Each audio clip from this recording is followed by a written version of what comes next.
Hello students, আমি বিপ্লব রায়। চলো আজ আমরা summer friends written by Mary Lamb কবিতাটি recitation and line by line analysis করি। তার আগে আমরা কবি সম্বন্ধে কিছু জেনে নিই। তার পুরো নাম মেরি অ্যান ল্যাম্ব। 1764 সালে লন্ডনে তিনি জন্মগ্রহণ করেন। চার্লস ল্যাম্ব একজন বিখ্যাত রাইটার, তার ভাই ছিলেন। তোমরা বড় হয়ে তাকে জানবে হয়তো। Probably Lamb's family line contained a hereditary strain of mental illness, perhaps bipolar disorder, এক প্রকার মানসিক রোগ ছিল। সেজন্য তিনি তার মাকে ছুরি মেরে হত্যা করেন। পরবর্তীতে তার ভাই অর্থাৎ চার্লস ল্যাম্পের তত্ত্বাবধানে তার বোনকে রাখা হয় এবং দুজনে একসঙ্গে প্রায় 40 বছর ধরে একসঙ্গে থাকেন এবং কাজ করেন। এই কবিতাটি সম্ভবত তার ভাইকে উৎসর্গ করে তিনি লেখেন, কারণ তিনি তার দুঃসময়েও পাশে ছিলেন। যাই হোক, চলো কবিতাটি পড়ি। আমার সাউন্ডটা হয়তো একটু ধীরে করছি, কারণ এটা আমি অনেক রাতে রেকর্ড করছি, সবাই ঘুমোচ্ছে, আমি ধীরে বলছি তাই। তবু ক্লিয়ারলি বলার চেষ্টা করছি। কিছু উচ্চারণগত ত্রুটি থাকলে নিজের মনে করে ক্ষমা করে দেবেন। চলো কবিতাটি আমরা রিসাইটেশন করি। The swallow is a summer bird. He in our chimneys when the weather is fine and warm may then be heard chirping his notes for weeks together. আচ্ছা বন্ধুরা, কবিতাটি অ্যানালাইসিস করার আগে তোমাদের এই চড়ুই পাখি আর সোয়ালো পাখি দুটার ছবি দিয়েছি যাতে চিনতে সুবিধা হয়। অনেকে চড়াই তো আমরা সবাই সবসময় দেখে থাকি, কিন্তু সোয়ালো অনেকে না চিনতে পারে, তাই এখানে আরো ভালো করে দেখিয়েছি। এটা হচ্ছে সোয়ালো আর এটা চড়াই। আরেকটা কথা, কবিতাটি যখন আমরা পড়ছি তখন কিন্তু আমাদের এখানকার আবহাওয়ার সঙ্গে তুলনা করে পড়লে কবিতাটি বুঝতে অতটা সুবিধা হবে না, কারণ আমাদের এখানকার ওয়েদার আর লন্ডনের ওয়েদার, অর্থাৎ কবি যেখানে জন্মেছিলেন সেখানকার ওয়েদার কিন্তু টোটালি উল্টো প্রায়। আমাদের এখানে যেমন গ্রীষ্মকালটাকে আমরা খুব একটা পছন্দসই বলে মনে করি না। গ্রীষ্মকাল আমাদের এখানে বেশিরভাগ থাকে আর শীতকালটা অল্প সময়ের জন্য আসে। আমরা শীতকালে সবকিছুতেই আমরা খুব মজা নিতে পারি, সেটা খাবার বলো বা জামা কাপড় পোশাকের দিক থেকে বলো। হ্যাঁ, কিছু দরিদ্র শ্রেণী যারা পোশাকের অভাব আছে, হ্যাঁ, তাদের খুব অসুবিধা হলেও কিন্তু সাধারণভাবে আমরা শীতকালটাকে বেশি প্রিফার করি। কিন্তু এই লন্ডনের ওয়েদারটা, ওখানে সারা বছরই প্রায় শীত থাকে আর অল্প সময়ের জন্য গ্রীষ্মকাল আসে, সামার আসে। তাই যেটা ক্ষণিকের জন্য আসে সেটা সাধারণত প্লেজেন্ট এবং সুইট হয়ে থাকে তাদের কাছে, তাই সামারটা খুব সুইট। বলেছে the swallow is a summer bird. The poet considers the swallow as a summer bird, as a fair weather friend of mankind. He takes shelter in our chimneys when the weather is pleasant, fine, and warm. It chirps and wins our hearts by its sweet notes for few weeks.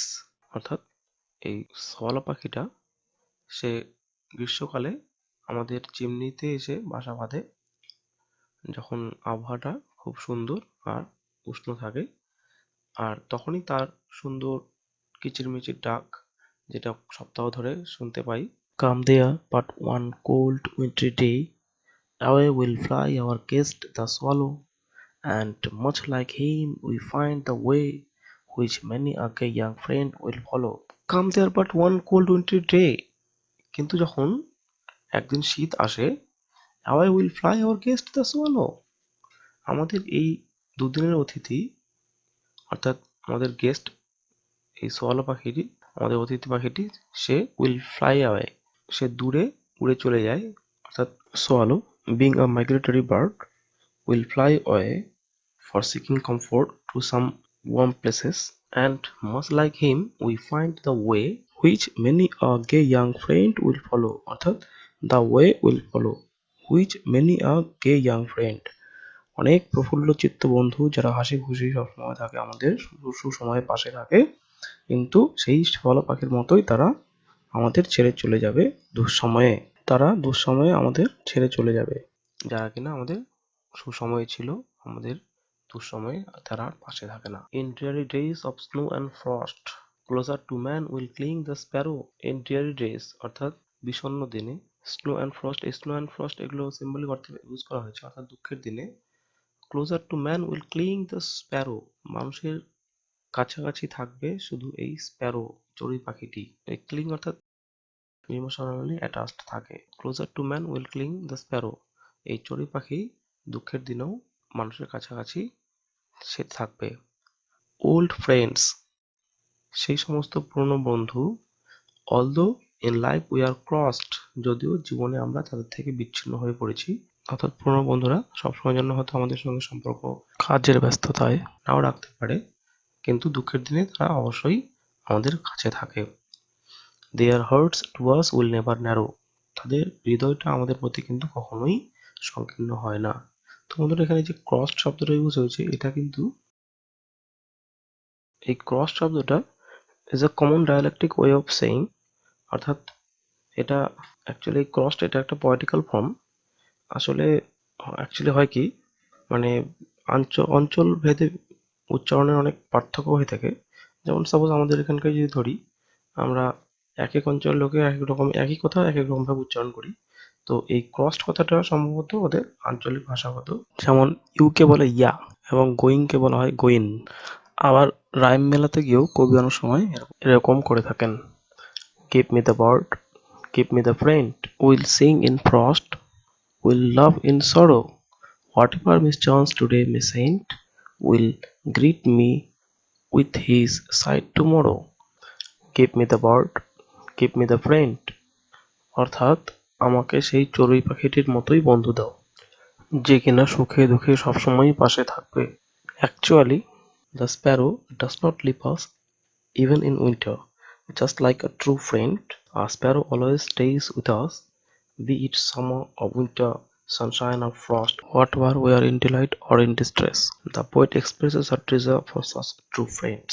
In our real life, we also come across with some friends like the swallow in our life. These friends stay with us in our happy, glossy times, but leave us when we are in trouble.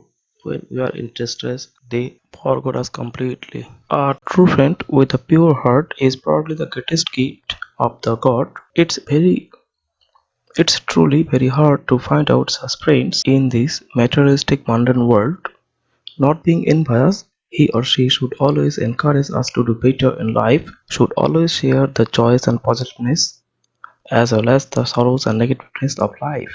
Our true friend should always be by our side through thick and thin, sharing all kinds of sorrows and happiness. Whatever mischance today may send, will greet me with his sight tomorrow.